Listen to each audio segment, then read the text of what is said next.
Okay, so hopefully we should not have the troubles we had yesterday. I went through and deleted all of the videos I've ever taken on my phone ever. Yeah. Is it recording? So yeah, it's recording. Hello. What? Just I don't know. I just went through. It was like, I can't do this.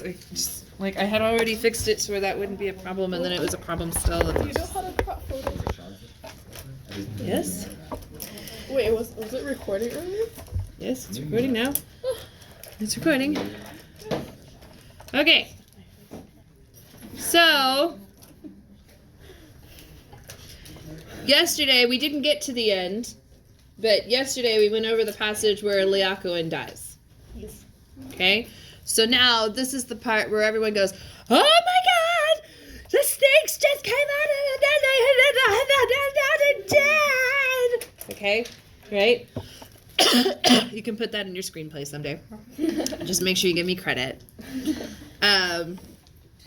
So now we have the Trojans reacting to what just happened. So you've got some key vocabulary here, right? Like you've got tremefacta and power. Okay, and tremefacta goes with pectus and novus goes with power. And look, we've still got vocabulary that echoes back to the serpents. Yes. So a new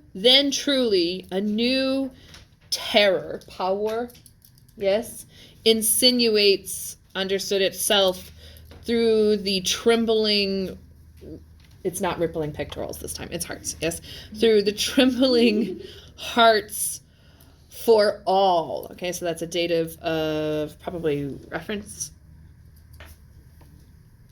Or it could be a dative of possession. Probably dative of possession, actually. So like through all of their hearts. And Pharaoh here is gonna, remember Pharaoh is that weird little verb. It's Pharaoh, Pharaoh, tuli latus, and it's annoying on so many levels. Not just because it goes Pharaoh, Pharaoh, tuli latus, and the third and fourth part look nothing like each other, or the first and second part, but also because it has so many definitions.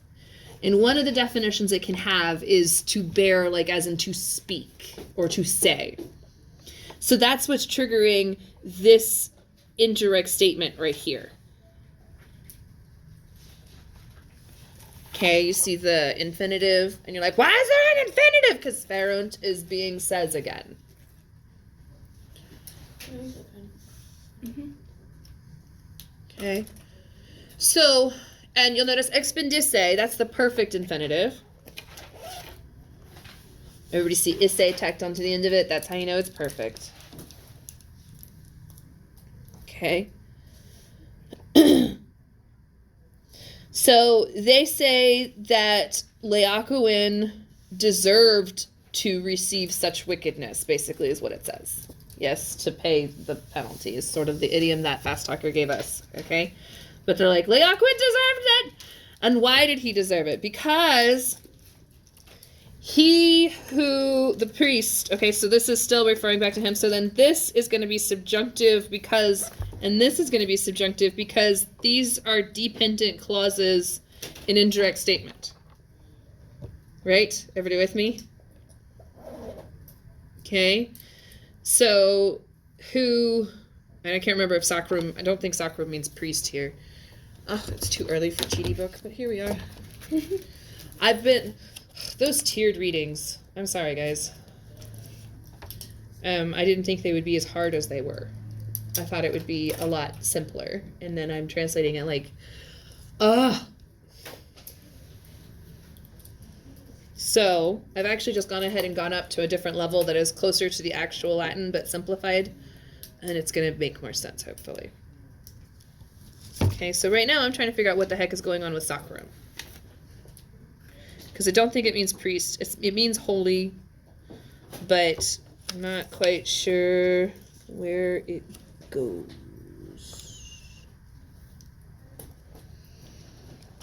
Sorry. Cheaty book doesn't go in order, right? Okay.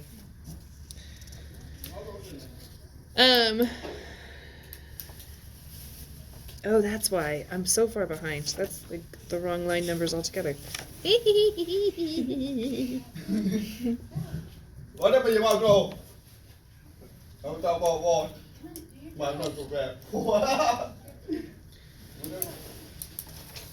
Okay, so so Sakura goes with Oak. There it is. Why didn't you guys tell me that? Fast Talker said it.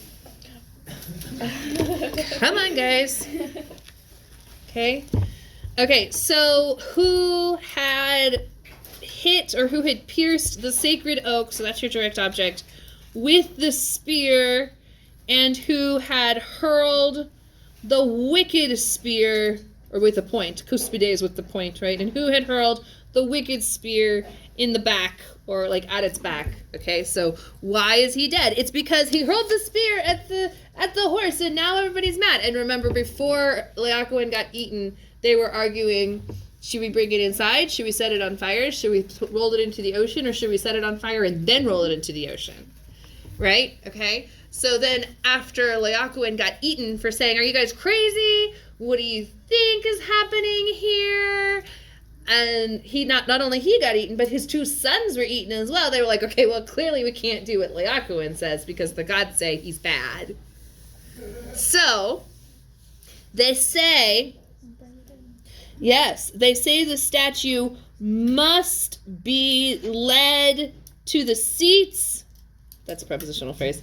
And they shout, so they shout that the image must be led to the seats, and they must, and the divine will of the goddess must be beseeched, begged, right? Oranda. Okay, so everybody see the ND.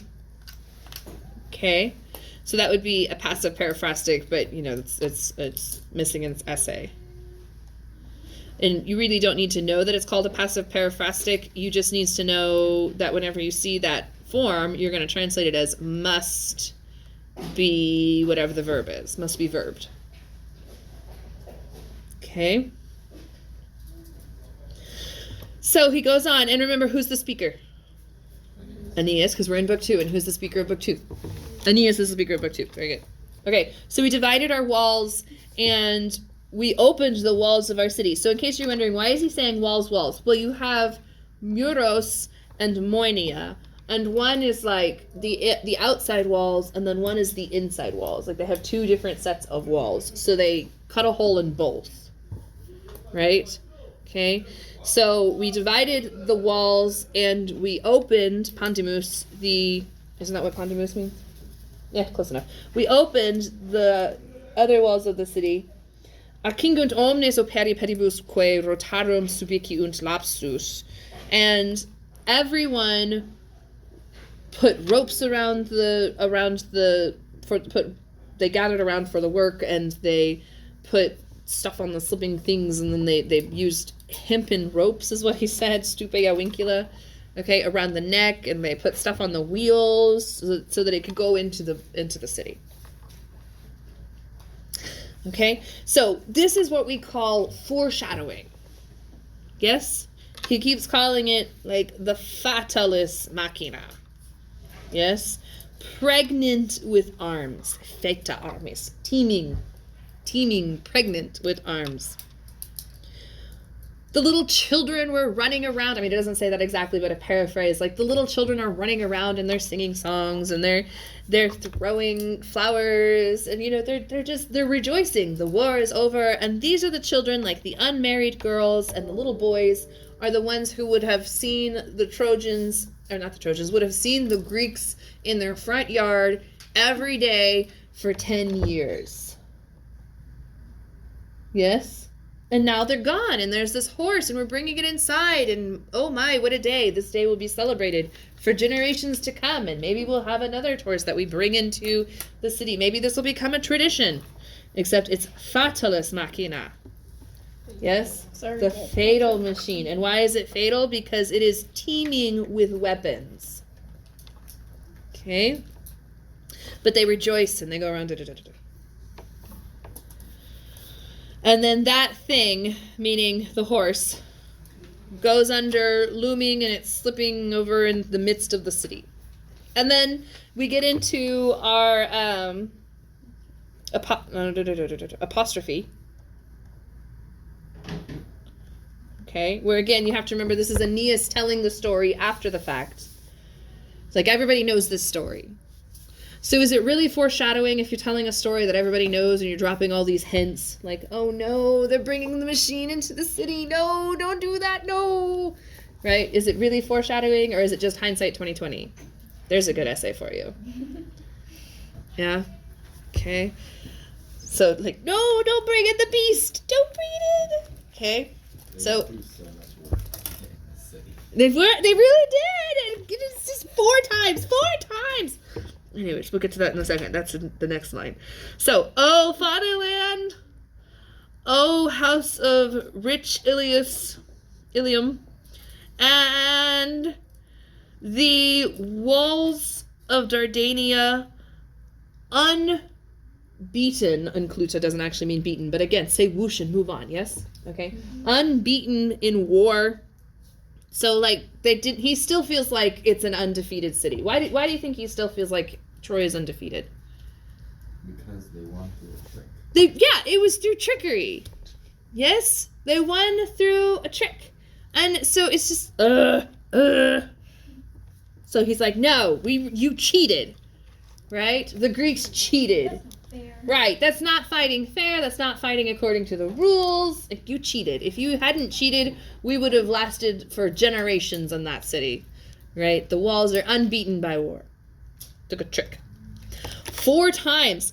4 times! How's that for anaphora? 4 times the machine stopped at the walls. And you kind of get a little bit of subtext here, like the city itself is trying to keep the machine out. Like the city itself knows that this is a terrible idea. But alas, not even the great walls of a great city like Troy can stop fate. Yes? But 4 times it's stuck on the threshold in Limina. Yes? Okay, so on the threshold of the gates. And remember, there are gods that live in those thresholds. That's where the tradition came of carrying a bride across the door came from. Remember, I think I taught you in Latin too. I don't always get to it every year. But part of a Roman wedding, part of the ceremony is when they get to the house, the groom or someone, if the groom isn't strong enough, someone else, picks up the new bride and carries her over the threshold, because if she trips on the threshold, then she offends the threshold gods, and then she's got all the household gods against her, and then she's going to die in childbirth or something. Right? Could you just think of somebody taking the bride and Wouldn't you go through regularly then, and if you trip, then it wasn't fated, so... That's not how the Romans think. It's a good point, but that's not how it works. So you pick up the bride and you carry her, because if the groom trips, it's fine. Like the household gods already know him. But if that's the first introduction they have to the bride, that's bad juju. Yes? first introduction.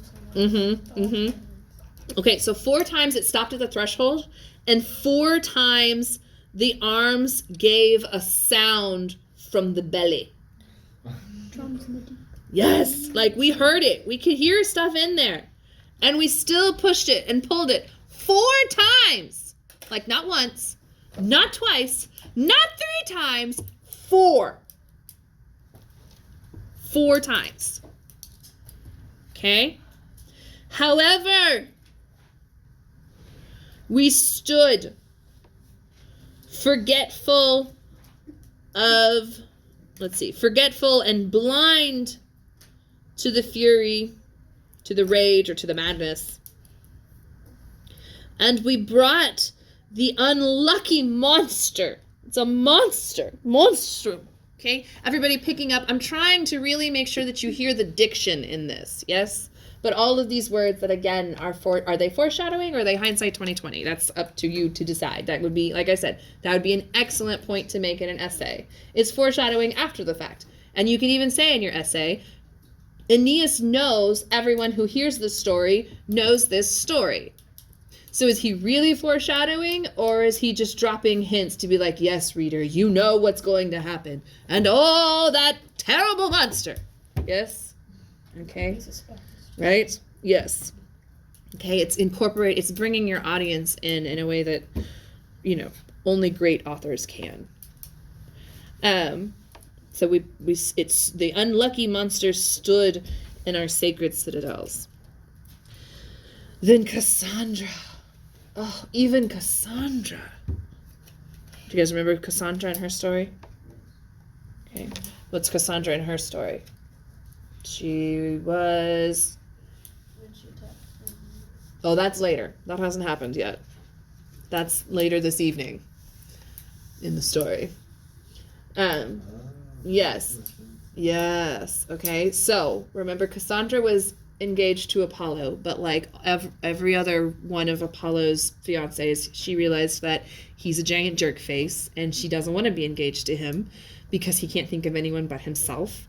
And so she said he gave her as a betrothal gift, he gave her the gift of prophecy, and then she said, just kidding, I don't want to get married. He can't take back his gift because that's not how it works. It's one of the rules.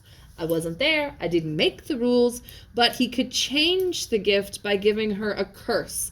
And his curse, that's the one. The curse he put on her was that no one would believe her ever. Non unquam. Not ever.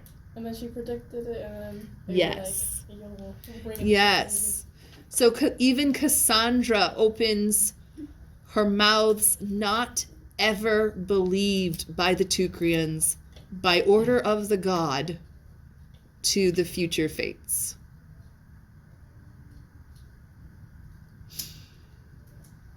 Did everybody see non umquam? He could have said numquam, and it would have saved him a whole syllable, yes? So the fact that he said non umquam just really emphasizes poor Cassandra's plight. Yes? Not ever. What is that whenever we say not ever instead of never? Starts with an L. Laitates. Very good. Okay, saying one thing by negating its opposite. And so remember, it's not enough to just identify it, saying it's laitates. What do the laitates do here? It emphasizes the hopelessness of the city and of Cassandra's fate and all of the things. Like just saying non umquam, saying not ever instead of never, drives home the hopelessness. Because doesn't this passage feel hopeless? Yeah, it feels bad. There is no hope in this passage. Only sorrow and pain and regret. Yes? And the laitates of non umquam just drives home all of that he has painted so far. Okay, so then we have nos de lubra deum miseri quibus ultimus esset. Ille dies festa velamus ronde per erbem. So, I just lost it. Like all of it. I have no idea what any of those words mean. It happens. We all have fraud moments. It's okay. It's one of the best lessons Dr. Husky taught us is you can have a doctorate and still look at something and go, hang on. Give me a second. So it says, we miserable to whom that day would be the last. We deck the halls, basically, is what it's saying. But it's the temples. Yes? Okay, delubra. Where's delubra?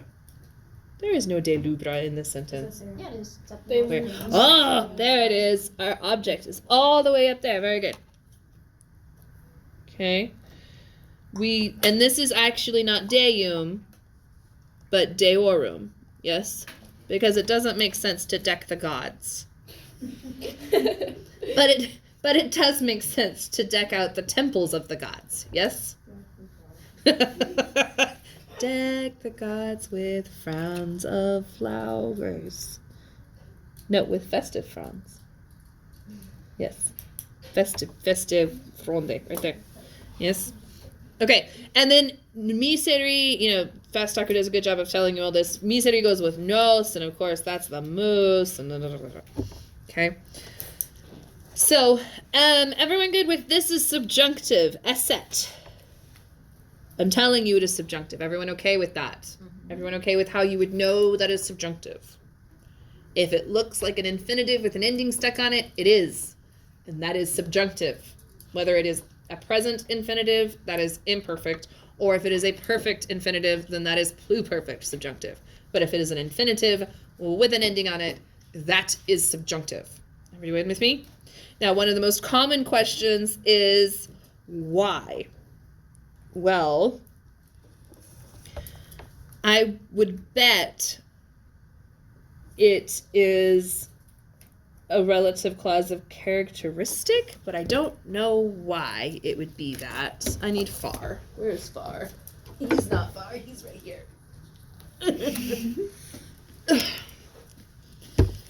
Okay, so when I was going through this and I was looking at it, I was like, relative clause of characteristic, and now I'm looking at it again going, maybe not.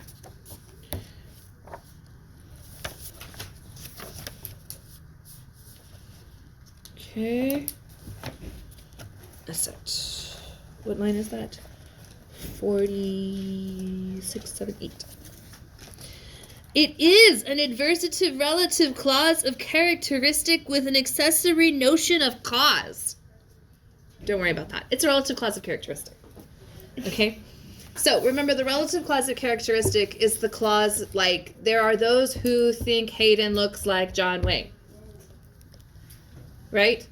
I don't know who those people are who think like that. I only know they exist. Or maybe they don't exist. So we put it into the subjunctive because there is a possibility of a group of people who all think that Hayden looks like John Wayne. Yes? So who think would be the relative clause of characteristic part. Okay?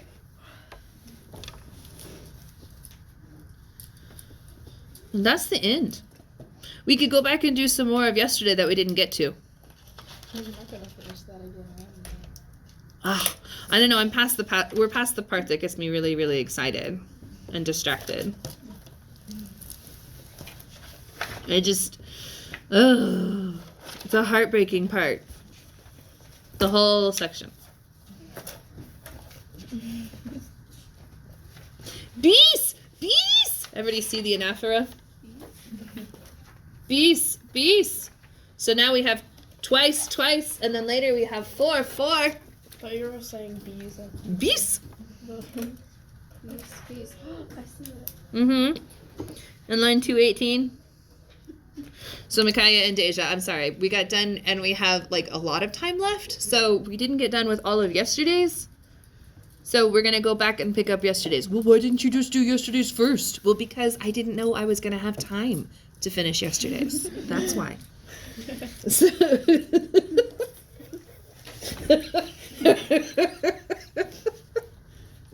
I ever tell you that? So it wasn't my world history teacher in the 6th grade. He had a professor that he gave his tests on a tape. Like he recorded his tests, right? Like they were all oral questions, and he would take questions, and he had the responses to the questions recorded. Like the people who would just like he would see your hand and he would point. And they would ask their question, and then he would point at the tape player, and the tape player would answer their questions. Because he had been teaching the same thing for so long, he knew exactly what question would come up where. Wow. That'd be so cool. It's like one of those detectives where they can, once they meet you, they know what you're going to do. Yes! Like, Yes! Yes. Anyways, so I always feel like that whenever I'm like, oh, I know exactly what questions you're going to ask. Please don't ask me these questions. I have answered them so many times. Okay. So, nope, cheaty book. Seriously, I've been translating I know what you guys are going through with the tiered readings because I just had to do all of them. So all I can tell you is don't get behind on your tiered readings again because doing like 6 of them at a time really freaking sucks. Like really, really freaking sucks. So don't do that to yourself. Keep up. Feature Mets problem. Yeah. Yeah. Okay, coming at you from the recording. Yes, baby. No. Yes. Okay. So, at the same time he raises horrible shots to the stars. We're not there yet. Beast, beast. I'm looking for beast, beast. I know, but I'm looking for it in Chini book. A sound is made with the sea foaming, and now they reach the fields, and spotted as to their glaring eyes with blood and fire. Ah! They licked their hissing mouths. Oh, we didn't get to talk about that part very much. Lick. They licked with their hissing mouths. Okay. And then, the fugimus. The snakes, exsanguis? No, bloody. I keep jumping around and it's really not working. Okay, bloody crests rise above the sea, and the salmon is swimming, and they lick in their hissing mouths. Pale with fear, we flee at the sight. Ooh, ooh. So the we here, this would be an excellent question. Who are the we?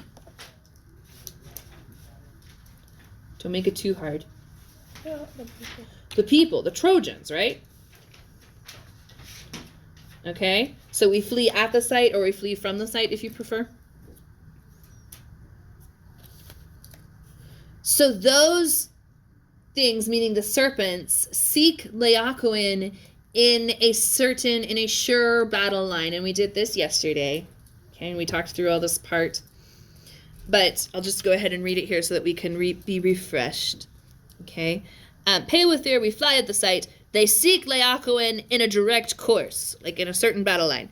And at first, each serpent, having embraced him, entwines around the little bodies of his 2 sons, and they feast upon their wretched limbs with a bite. Afterwards, they seize he himself. Who is he himself? Laocoon. They seize he himself. And what was he himself doing? Death. He was coming to help. Auxilio subeuntum. Yes? So he was coming to help or with help. So that would be a dative of purpose, possibly. He was coming to help and bringing arms. And they bind him with their vast coils, spiris, because again, how many words can we have for coils, right? Okay, so that's another one. Spiris, yes. And now, and that's where we're picking up with twice. And now, having embraced him in the middle twice, let's see, twice they have circled around him with their scaly backs. Okay, and sorry, they have circled around on his neck, and their scaly backs rise above, and with something about a head and a back, and there's a lot of things provided in here. And to their scaly backs, they elevate themselves above him and their heads, and with their head and lofty necks. Okay. So then this is the part. That guy, at the same time, stretches. So this time, stretches is going to mean like tries or strives. Yes? Okay, so remember we've talked about this stretch verb coming up all the time, and it can mean anything from march to like sail to stretch. It just kind of means like motion towards with great effort. Yes? So he stretches with his hands to untie. It doesn't actually mean untie, but whoosh and go. Yes? Okay? To untie the knots soaked with blood and dark venom. Okay? Yes, to force apart the knots with his hands, and the knots having been stained as to his fillets, I don't know what that means, with gore and black poison. And at the same time, he lifts horrible shouts, not one, but multiple horrible shouts. Clamores simul horrendos ad sidera. So what do we call that right there? If he's lifting horrible shouts to the stars. Starts in H. There you go. Hyperbole. Okay. Actually, in English, the opposite of lightities. But not so much in Latin. Okay. And then I alluded to it yesterday, but we didn't have time to go over it. Another simile. This one's short. Okay. So just like mugatus is like mooing, but it's like, it's worse than mooing. It's like bellowing. Okay. So just like a bellowing bull flees. He has Sagios pointed to Taurus. Sokius goes to Taurus as well. When wounded. Ah. So this is when. Okay. So just like a bull, a bellowing bull when wounded and has escaped the altar, and Kurtom does not go with Arab. I'm sorry. Erase. I'm sorry. It was a mistake. Okay. So this is actually really sad. Okay.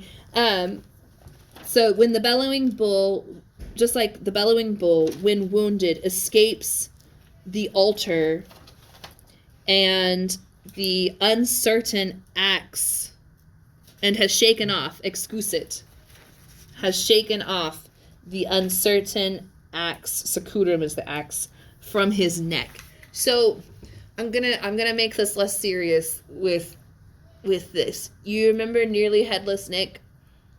Mm-hmm. Yes, nearly. If you read Harry Potter, Annette, or at least watch some movies. Okay, so in Harry Potter, the house ghost for Gryffindor is Nearly Headless Nick, and he's nearly headless because the person that beheaded him did it with an unsharpened axe, and so they tried to like take his head off, and it took a lot of wax, and like they never did finish it all the way, and so that's kind of what this is. So like, the killing blow has been struck, but it was an